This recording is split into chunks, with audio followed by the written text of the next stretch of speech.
I was laid off from the big auto plant. Middle minus aged with no other marketable skills, the only work I could find was managing the stockroom at a small private manufacturing firm. On my first day, I saw it in the corner, a massive machine shrouded in dust. It was a state minus of minus, the minus art imported precision instrument worth over $500,000, just sitting there like a heap of scrap metal. A new coworker snickered. Don't even bother looking. The boss paid a fortune for it, hired 8 different experts, and none of them could get it working. It's just an expensive paperweight now. I walked over, my hand tracing the familiar lines of its chassis. I can fix this. The entire workshop fell silent. The boss, hearing the commotion, came over and looked me up and down with contempt. You fix it, and I'll give you half my shares in this company. You can't, and you'll spend the rest of your life paying me back for it. The hot, dry air of the workshop smelled of machine oil and metal dust. Every eye was on me, a spotlight of disbelief and scorn, as if they were looking at a madman. The boss, Rick Thorne, a man in his 40s with a growing paunch and gold minus rim glasses, pushed through the crowd. He sized me up, his gaze as sharp as a scalpel, traveling from my faded, washed minus out work shirt down to my dust minus covered, steel minus stowed boots. Finally, his eyes settled on my hands, a roadmap of calluses and small silvery scars.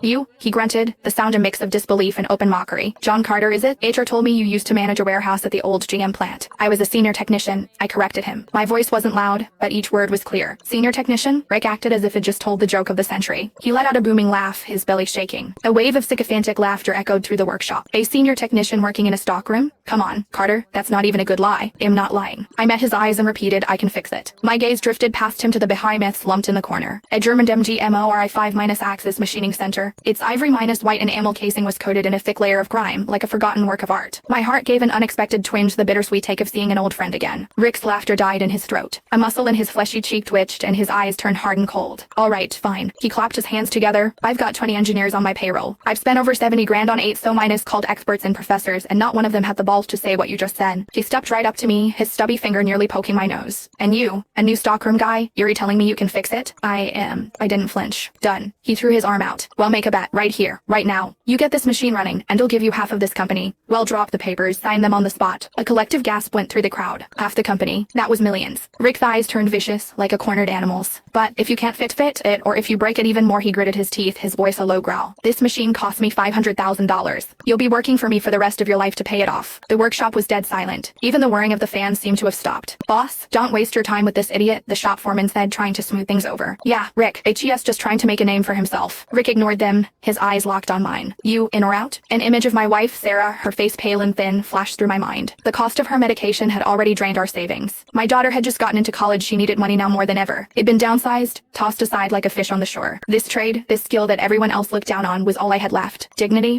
doesn't pay the bells. But this fire in my chest,